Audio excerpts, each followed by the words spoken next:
How's it going, everyone? I'm coming at you with a Monarch deck profile today. Updated now thanks to the ban list. Little few changes just to what I've deemed worthy to change. And after some test playing, I now know Monarchs are very bricky, and I was already aware of this, but my gosh, are they bricky compared to what we all play now, pretty much. This deck can still do pretty well. A couple decks get around like not needing the extra deck, or at least what I was versing at locals. I know like Eldritch, and I know a bit of the meta. There's many ways I can just get around it, and a few of the interesting spell cards that can get rid of my spells, which, I thought not many people were playing Twin Twisters and stuff like that at the moment, at least not in the first game, in game one, but there was a few in archetype cards that would pop in my cards, and I was like, oh man, need more protection, because I can set up a lock and they can just, get rid of it really quickly. And I didn't know that was that easy. All right, so, well, let's hop into the list, and I'll explain some stuff as I'm going along. Please drop a subscribe if you're watching this right now. I just want to get to 100, and it means so much to me. Thank you very much in advance. You guys are awesome. Thanks for the comments telling me to do an updated list of this as well. It makes me just go, yeah, all right. They want to see that, I'll do it, so I don't mind. Okay, we're going to start 3 Edia. We all should know what Edia does by now. You summon that, then you get to special summon 3 of its small counterpart. Then this lets you get another tribute summon that turn. So then if you've got a big boy in hand, you can tribute both, tribute 1, whatever you want to do. And then, later on, if they're both in the graveyard, you can banish this guy from your grave to special summon this again to start that all over again. It's pretty good. Like these cards are obviously massive staples. Like you always run at 3. Nothing much to say more about those really. 3 Erebus, yeah, the big dark boy. And you got the big light lady maybe. Yeah. Anyway, those both of which let you send 2 Speller Traps to the graveyard from 2 Monarch Speller Traps to the graveyard from your deck. Before you were just sending 1 Pantheism. So now with an availability of 3, it's kind of up to you on whether you want to just send 2 Pantheisms or 1 Pantheism and 1 Prime Monarch. Like, I guess your situational awareness, you know what you might want to do at that moment. All right, let's keep going. 1 Majesty's Fiend and 1 Vanity's Fiend. So Majesty's Fiend is the one that's searchable by a few means, like because it has 2400 and 1000 defense, whereas Vanity's Fiend has 1200 defense. I didn't realize that before I posted my last video. I didn't think so, so I didn't mention that. But so this one is the searchable one, which is good. But both are fantastic anyway, and it doesn't matter if you've got either in hand. You can usually tribute summon them anyway. Okay, what else do we have? 2 Kuraz. So before I only had 1, and it was because I only did have 1, and I didn't understand why you should run 2. No, you should run 2. More than likely, you're going to be able to search this out or special summon it due to Aether and pop 2 cards and draw. But I was misplaying a little bit. I was more taking advantage to pop my opponent's cards, whereas more often than not, I should have just been popping some of my face-up spell and traps, like because a lot of them are continuous in this deck. Some once they've done their thing, they need to go to the graveyard because you want to use their graveyard effects. So 2 Kuraz is definitely more. It's definitely better than 1. It's definitely needed. That's what I want to say. And just 1 Mithra the Thunder Vassal, because that lets you do a special summon, and I think it has an additional tribute summon as well, if you're able to. Or if it is used as a tribute summon. Oh, actually, I better double check. If this card is in your hand, you can activate this effect. You cannot special summon monsters from the extra deck for the rest of the turn. That's fine. Also, summon this card, special summon this card, and if you do, special summon 1 vassal token on your opponent's side of the field in defense position. If this card is tributed for a tribute summon, you can activate this effect.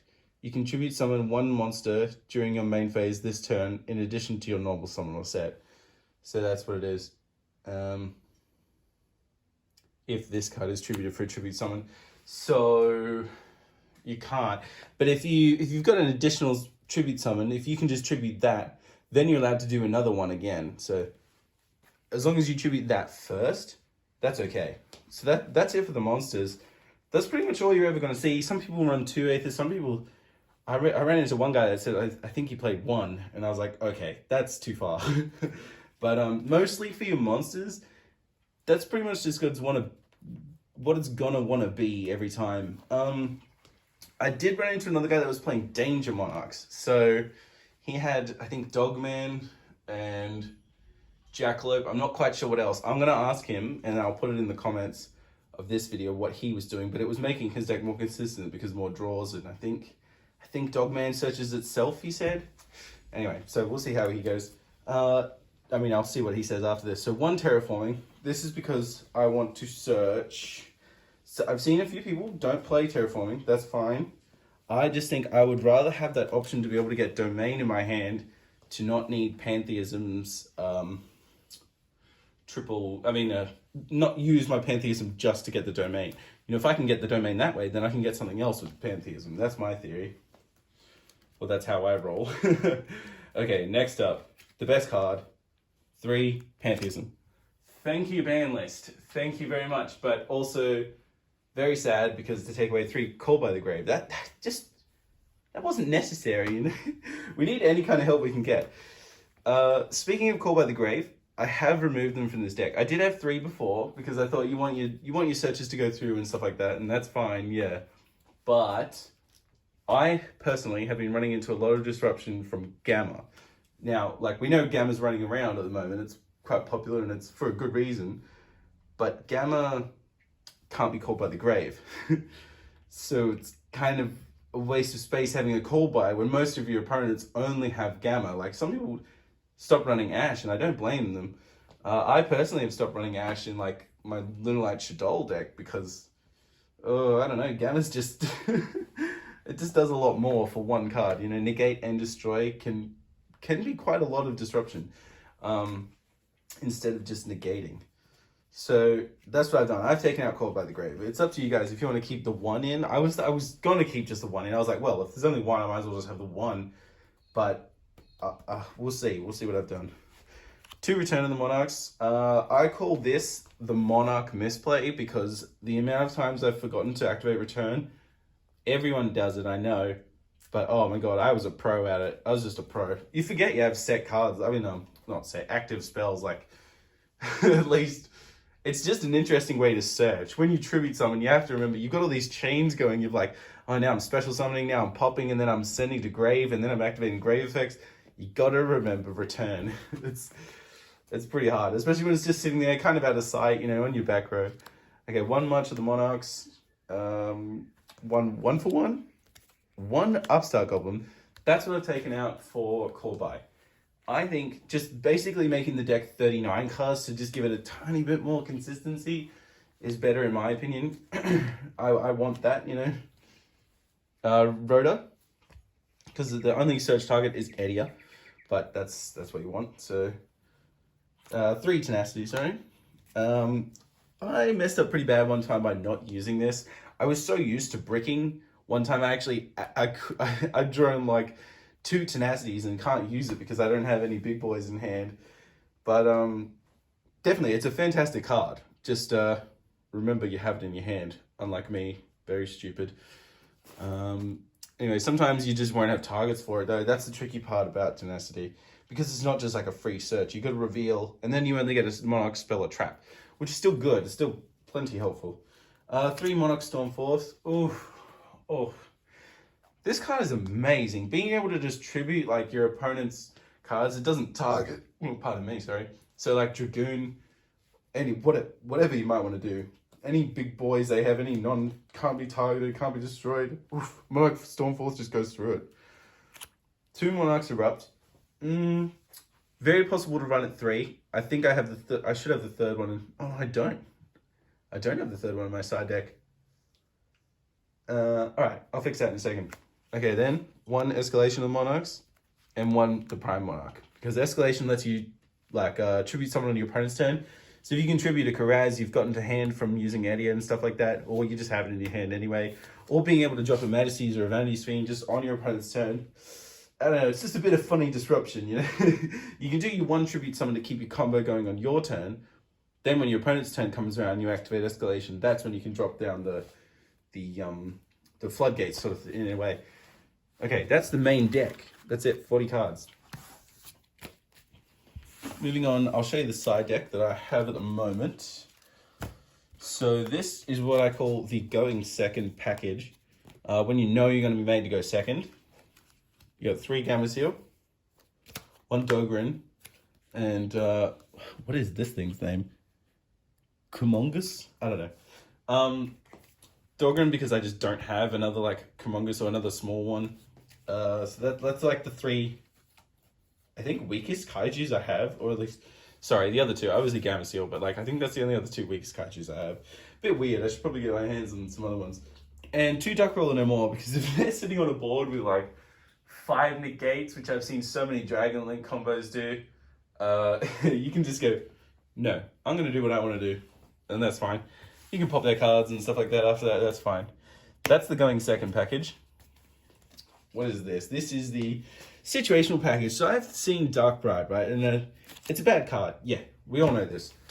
And it's only good in like Mystic Might at the moment. But I think it can be okay in this deck. If you've got like a domain lock, you've locked your opponent out of their extra deck. They can't special summon. They can't even activate monster effects, which is pretty easy to do in this. If they've got anything that can just pop one of your cards, like you're screwed basically. And spell and traps are mostly the only ones going to be able to do that at that point.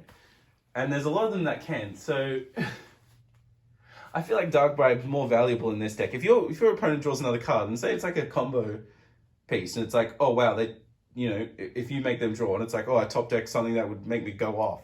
But if you've just stopped them from destroying your disruptions, like your domain and stuff like that, well then they can't do anything with it. So the card's just a dead card in hand. And I don't know. I just feel like Dark Bride is more valuable in Monarchs than a few other things right now. It's I would say it's good. I would say it's good in this deck. I just have to call by in the side because it depends if your opponent's playing, if you see them playing Ash or Ghost Ogre or whatever, well then you can slap it in. You know, that's fine. Twin Twisters and Cosmic Cyclone. This is just situational stuff. I mean, you can play 3 of whatever you want. I don't know. Because it's all in the side, it's like, what better suits me? Twin or something. And you can put in 3 Twin Twisters if you really want. Now, the last 3 cards on my side deck are just backups. So, like, 2 more Escalations and 1 Monarch's Erupt. This one this one again, if you want to put 3 in so you can search it with Pantheism. And then, obviously, you got another 2 so you can put in Search for Pantheism with Escalation. But this is kind of, I don't know. I wouldn't see myself really putting those in for any reason, but they're there if you need them. And if you feel like that they're better for versing whatever opponent you're versing, well, then that's when you put them in. All right, so that's it for my deck profile today. Thanks, guys, for watching. Please leave not leave a comment, but please like the video, subscribe. Just getting to 100 subscribers would mean so much to me. Thanks for watching. Bye.